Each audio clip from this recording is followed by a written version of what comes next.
Salut à tous et bienvenue sur la chaîne des champions en mathématiques. Dans l'épisode d'aujourd'hui, nous allons effectuer un voyage au pays de la trigonométrie, ce à travers un exercice corrigé. L'ordre du jour sera donc le suivant. Je vais commencer par soumettre à votre attention l'énoncé d'un exercice choisi avec beaucoup de soin dans l'optique de vous permettre de réviser au maximum vos leçons. Par la suite, je vais vous proposer une correction de cet exercice-là, correction pendant laquelle nous allons revenir sur les astuces et les techniques développées dans votre cours. Énoncé de l'exercice. Je vous demande dans cet exercice de considérer le polynôme P défini par P de T égale à 4T carré plus 2 facteurs de 1 moins racine de 3D moins racine de 3. Comme première question, je vous demande de calculer 1 plus racine de 3 élevé au carré. En question 2, je vous demande d'en déduire les solutions de l'équation P de T égale à 0. En question 3, je vous demande de résoudre dans R l'équation E, 4 sinus carré x plus 2 facteurs de 1 moins racine de 3, sin x moins racine de 3 égale à 0. En grand 2, on vous rappelle que 7 pi sur 4, c'est tout simplement 2 pi moins pi sur 4. Grand 2, 1, déterminer les valeurs exactes de cos 7 pi sur 4 et sin 7 pi sur 4. En grand 2, 2, on nous demande d'en déduire que le cos carré de 7 pi sur 8 n'est rien d'autre que 2 plus racine de 2 sur 4 et que le sin carré de 7 pi sur 8 n'est rien d'autre que 2 moins racine de 2 sur 2. On demande en question 3 de justifier que le cos de 7 pi sur 8 est égal à moins la racine de 2 plus racine de 2 sur 2 et que le sin de 7 pi sur 8 n'est rien d'autre que la racine de 2 moins racine de 2, le tout sur 2. Quatrième et dernière question, je vous demande de résoudre dans 0,2 pi l'équation racine de 2 moins racine de 2 sin x moins la racine de 2 plus racine de 2 cos x égale à moins 2. Donc voilà ce sur quoi nous allons échanger aujourd'hui. Si cela vous intéresse, n'oubliez surtout pas de liker la vidéo, de vous abonner et surtout d'activer la cloche de notification pour ne pas rater les prochains contenus. Donc mettez pause à la vidéo, travaillez par vous-même, découvrez vos difficultés et puis on se retrouve juste après le générique pour la correction.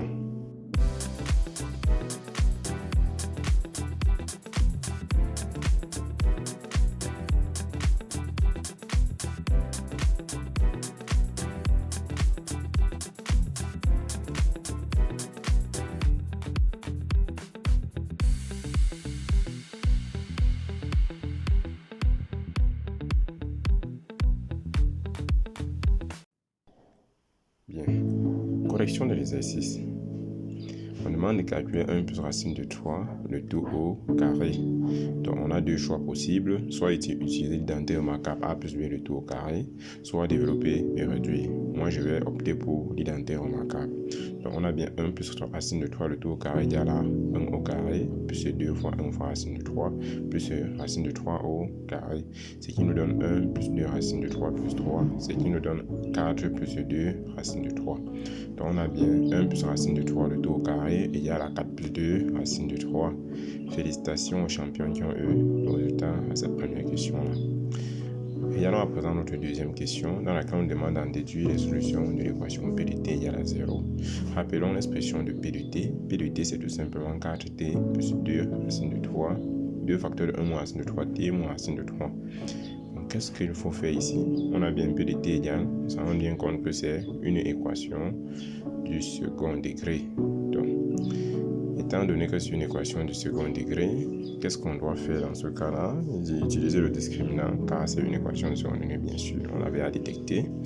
Donc, on va tout simplement calculer le fameux delta. Delta égale à B carré moins 4AC. Donc, voilà notre équation du second degré. On calcule son discriminant. Delta égale à B carré moins 4AC, ce qui nous conduit à 2 facteurs de 1 moins racine de 3, le tout au carré, moins 4 fois 4 pour A et moins racine de 3 pour C. Donc, on développe, on obtient bien 16 plus 8 racine de 3. Ce qui nous permet de mettre par exemple 4 en facteur pour obtenir 4 facteurs de 4 plus 2 racine de 3. Or, rappelons-nous, à la première question, on a développé 1 plus racine de 3 le tout au carré et on a obtenu comme résultat 4 plus 2 racine de 3. Donc, on peut donc écrire delta comme 2 facteurs de 1 plus racine de 3 le tout au carré. J'espère que vous voyez l'astuce. C'est assez simple. C'est pour exploiter le résultat de la première question. Donc, on peut donc déduire ici que la racine de delta, c'est 2 facteurs de 1 plus racine de 3, ou encore moins 2 facteurs de 1 plus racine de 3. Donc, on a 2 cas possibles qui s'offrent à nous. Nous devons utiliser un seul des 2 cas. Donc, si vous décidez d'utiliser la valeur 2 plus 1 racine de 2 facteurs de 1 plus racine de 3, vous l'utilisez pour calculer les 2 valeurs de t. Sinon, vous pouvez prendre la deuxième valeur de la racine de delta pour vos calculs, mais pas les 2 à la fois. J'espère qu'on est en phase. Poursuivons donc. Donc, j'ai choisi de travailler avec la première valeur. C'est quoi? J'aurai donc moins b. B, c'est 2 facteurs de 1 moins racine de 3. Donc, moins b, moins racine de delta sur 2a. 2 fois 4 qui donne 8. Et t2 qui est moins b, plus la racine de delta sur 2a cette fois-ci. Ce qui nous permet bien d'obtenir t1 égale à moins 1,5. Et t2 égale à moins racine de 3 sur 2. Donc, l'ensemble solution n'a rien d'autre que moins 1,5, moins racine de 3 sur 2. Félicitations aux champions qui ont eu ce résultat. Commençons avec les choses sérieuses, la trigonométrie proprement dite. Donc, 3 résoudre dans R l'équation E.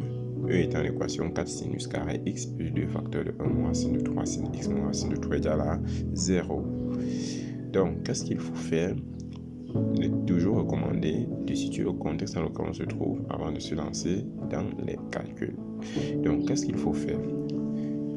Oui, suivant ce que notre ami Toto va nous proposer, il nous dit faire le changement de variable t égale à sin x puis utiliser la question 2. Très bien, faisons ce changement de variable et voyons ce que cela va nous apporter. Donc, il dit poser t égale à sin x. Oui. En posant t égale à sin x, je vais remplacer tous les signes par t. Sin x par t, autant pour moi. On obtient bien t carré, 4t carré plus 2 facteurs de 1 moins racine de 3 fois t moins racine de 3 égale à 0. On s'en rend bien donc la compte que on revient à l'équation que nous avions déjà résolue à la question 2. Donc, d'après la question 2, on trouve t égale à moins 1,5 ou t égale à moins la racine de 3 sur 2. Ça, c'est correct. Donc, sin x est égal à moins 1,5 ou sin x est égal à moins la racine de 3 sur 2. Donc, voilà les 2 cas possibles qui s'offrent à nous. Il est donc question désormais de résoudre les équations sin x égale à moins 1,5 et sin x égale à moins racine de 3 sur 2. Allons-y avec le premier cas. Pour sin x égale à moins 1,5, on a, qu'est-ce qui se passe? Je vais rappeler, je vais profiter là. On va utiliser le cercle trigonométrique. Pour ceux qui l'ont oublié, vous allez voir la puissance de cet outil-là. Donc, je vais commencer par repérer l'axe sur lequel je dois travailler. L'axe des ordonnées porte les sinus et l'axe des abscisses porte les cosinus.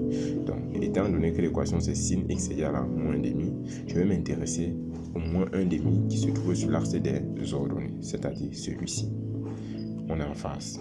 Maintenant, pour moins 1,5 pointé, quel angle correspond ou bien quel angle a pour valeur sin de moins 1,5 pour sinus moins 1,5 autant pour moi. Je me rends compte qu'on a moins pi sur 6 comme éventuel candidat et moins 5 pi sur 6 comme autre éventuel candidat. Autrement dit, sin x égale à moins 1,5 revient à dire x peut être moins pi sur 6 plus 2 pi. Donc on va prendre tous ces multiples possibles. Ou encore, x peut être moins 5 pi sur 6 plus 2 pi. Donc moins 5 pi sur 6 c'est tous ces autres multiples. Donc à chaque fois qu'on va augmenter un nombre pair de pi, on va revenir toujours à cette position-là. Donc voilà donc les 2 cas de figure éventuels. J'espère que vous avez bien vu le procédé. Sinon, vous pouvez toujours revenir sur la vidéo et observer posément. Ok. Regardons donc, je rappelle donc que pour sin x égale à moins 1,5, on a eu les valeurs moins pi sur 6 plus 2 pi et moins 5 pi sur 6 plus 2 pi. À présent, regardons le deuxième volet de notre question. Pour sin x cette fois-ci égale à moins racine de 3 sur 2, qu'est-ce qu'on a? On fait appel de nouveau à notre cercle trigonométrique. On regarde, on va aller sur l'axe des abscisses, des ordonnées, qui est équivalent à l'axe des sinus. Observez cette fois-ci la valeur de moins racine de 3 sur 2. La voilà. Une fois qu'on a cette valeur-là, on se pose la question de savoir quel angle a pour sinus moins racine de 3 sur 2. Le cercle nous dit on a d'une part moins pi sur 3 et d'autre part moins 2 pi sur 3. Donc voilà les deux valeurs pour possible. On peut donc en déduire tout simplement que sin x égale à moins racine de 3 sur 2 est équivalent à dire x prend la valeur moins pi sur 3 plus 2 k pi, donc moins pi sur 3 et tous ses multiples, et x égale à moins 2 pi sur 3 plus 2 k pi. Donc, on a ici trouvé toutes les valeurs possibles de x. Par conséquent, on peut donner l'ensemble solution. Donc, l'ensemble solution dans R de cette équation-là n'est rien d'autre que moins pi sur 6 plus 2 k pi, moins 5 pi sur 6 plus 2 k pi, moins pi sur 3 plus 2 k pi et moins 2 pi sur 3 plus 2 k pi. Bravo aux champions qui ont eu ce résultat. Félicitations à vous. Attaquons à présent la deuxième partie de notre exercice avec la question grande 1. On nous demande de déterminer les valeurs exactes de 7 pi sur 4 et de cos 7 pi sur 4 et de sin 7 pi sur 4. On rappelle que 7 pi sur 4 n'est rien d'autre que 2 pi moins pi sur 4. D'accord? Maintenant, qu'est-ce qu'on attend de nous ici? Et qu'est-ce qu'il faut faire situant le contexte? Donc, cos 7 pi sur 4 et sin 7 pi sur 4. On peut déjà remarquer que 7 pi sur 4 est un multiple de pi sur 4. Et pi sur 4, lui, est un angle remarquable, si on peut le dire. C'est un angle remarquable. Donc, on connaît bien ces lignes de niveau trigonométrique. Donc, allons-y. Donc, il nous propose d'exploiter le fait qu'un angle et sa mesure principale ont le même cos et le même sin. Oui, belle astuce aussi. Donc pour la notion de mesure principale, si vous avez oublié, vous pouvez me laisser dans les commentaires votre volonté de me voir faire une vidéo par rapport à cela ou pas. Donc allons-y donc. On regarde le cos de 7 pi sur 4, c'est la même chose que le cos de 2 pi moins pi sur 4. On est d'accord. Et comme 2 pi sur 4 moins pi sur 4, cette écriture-là signifie tout simplement que moins pi sur 4 est la mesure principale de 7 pi sur 4. On regarde, on se rend donc compte que le cosinus de 7 pi sur 4, c'est la même chose que le cosinus de moins pi sur 4. Et le cosinus de pi sur 4 n'est rien d'autre que la racine de 2 sur 2. D'où le cosinus de 7 pi sur 4 n'est rien d'autre que la racine de 2 sur 2. Cool. Regardons maintenant la valeur du sinus 7 pi sur 4. Le sinus de 7 pi sur 4, comme tout à l'heure, c'est la même chose que le sinus de moins pi sur 4. Et le sinus de moins pi sur 4, c'est encore la même chose que moins le sin de pi sur 4. Autrement dit, moins la racine de 2 sur 2. D'où le sinus de 7 pi sur 4 égale à moins racine de 2 sur 2. Félicitations à ceux-là qui ont eu ce résultat. Tenons la question quand 2 là-dessus présentement. Dans laquelle on demande d'en déduire que le cos carré de 7 pi sur 8 est tout simplement égal à 2 plus racine de 2 sur 4 et que le sin carré de 7 pi sur 8 est tout simplement égal à 2 moins la racine de 2 sur 4. Qu'est-ce qu'il faut faire? Quel est le contexte dans lequel on se trouve? Donc, regardons bien, on nous dit il faut utiliser les formules de linéarisation. Pour ceux qui ont oublié les formules de linéarisation, si vous avez votre cours à côté de vous, c'est bien. Si vous ne l'avez pas, je vous rappelle. Il s'agit des formules suivantes. Le cos carré de x peut s'écrire encore comme cos de 2x plus 1 sur 2. Et le sin carré de x peut encore s'écrire comme 1 moins le cos de 2x sur 2. Donc, essayons donc de rapprocher ces formules-là au problème actuel. Donc, en posant x égale à 7 pi sur 8, on va se rendre compte qu'en multipliant x par 2, on obtient bien 2x égale à 7 pi sur 4. Heureusement pour nous, nous connaissons les valeurs de cos 7 pi sur 4 et sin 7 pi sur 4. Appliquons donc cela. Allons-y donc avec le cos carré de 7 pi sur 8. Donc x c'est 7 pi sur 8, ça veut dire 2x c'est 7 pi sur 4. Donc on remplace tout simplement, on obtient bien que le cos carré de 7 pi sur 4, c'est la même chose que le cos carré de 7 pi sur 4 plus 1 sur 2. Ce qui nous permet donc de dire racine de 2 sur 2 plus 1 sur 2. Ce qui nous permet de dire racine de 2 plus 2 sur 2 fois l'inverse du dénominateur, c'est-à-dire 1 sur 2. D'où le résultat cos carré 7 pi sur 8 égale à 2 plus racine de 2 sur 4. Un raisonnement similaire nous permet de dire le sin carré de 7 pi sur 8 est tout simplement égal à 1 moins le cos de 7 pi sur 4 divisé par 2. Ce qui me permet de dire 1 moins le cos de 7 pi sur 4 n'est rien d'autre que la racine de 2 sur 2, donc moins racine de 2 sur 2. Ce qui nous permet de dire 2 moins la racine de 2 sur 2 fois 1 demi, d'où le sinus carré de 7 pi sur 8 égale à 2 moins racine de 2 sur 4. Félicitations aux champions qui ont eu ce résultat-là. Passons à présent à notre question 3. nous demande de justifier que le cos de 7 pi sur 8 est tout simplement égal à moins la racine de 2 plus la racine de 2 sur 2 et le signe de 7 pi sur 8 était tout simplement égal à la racine de 2 moins racine de 2, le tout divisé par 2. Qu'est-ce qu'il faut faire? Toujours identifier notre contexte. Qu'est-ce qu'il faut faire ici? 8 auto. Il nous propose la solution suivante de déterminer le cadran du cercle trigonométrique dans lequel se trouve notre angle. Très bien. Et si on a identifié ce cadran-là, par la suite, vous verrez comment est-ce qu'on peut exploiter les différents cadrans. Donc, 7 pi sur 8 peut encore s'écrire comme 4 pi sur 8 plus 3 pi sur 8. Très simple, ce qui me permet donc de dire 7 pi sur 8, 7 pi sur 2 plus 3 pi sur 8. Donc, on remarque donc que 7 pi sur 8 est bien plus grand que pi sur 2, puisque c'est pi sur 2 plus une petite quantité positive. Donc, 7 pi sur 8 est plus grand que pi sur 2, mais plus petit que pi. Parce que pour avoir pi, il faudrait que 7 sur 8 soit plus grand que 1. Or, 7 sur 8 est inférieur à 1. Donc, on a bien 7 pi sur 8 qui comprend entre pi sur 2 et pi. Observons donc à présent le découpage en cadran de notre cercle trigonométrique pour pouvoir tirer des conclusions. Donc, lorsqu'on observe ceci, on se rend donc compte qu'on a 4 cadrans. Le premier cadran, le deuxième, le troisième et le quatrième. Dans le premier cadran, les valeurs de x, les valeurs de cos sont portées par l'axe des abscisses et on se rend compte que dans ce cadran-là, les valeurs de cos sont comprises entre 0 et 1, donc positives, et les valeurs de sin dans ce même cadran sont comprises entre 0 et 1, donc positives également. Or, la tangente maintenant a pour signe le produit des signes de cos et de sin dans le même cadran. Donc, comme le cos est positif dans le cadran 1, le signe positif dans le cadran 1, la tangente ne peut qu'être positive car plus fois plus nous donne tout simplement plus. Dans le cadran 2, à présent, lorsqu'on observe, on se rend compte que les cosinus sont compris entre 0 et moins 1, les sinus sont compris entre 0 et 1. Donc les cos positifs, les signes positifs entraînent moins fois plus qui donne moins, donc les tangentes négatives. Avec un raisonnement similaire, on se rend compte que dans le cadran 3, on a le cos qui est compris entre 0 et moins 1 et le signe compris également entre 0 et moins 1. Donc le cos est négatif, le signe est négatif et moins fois moins conjoint à plus nous donne une tangente positive. Raisonnement similaire pour le cadran 4.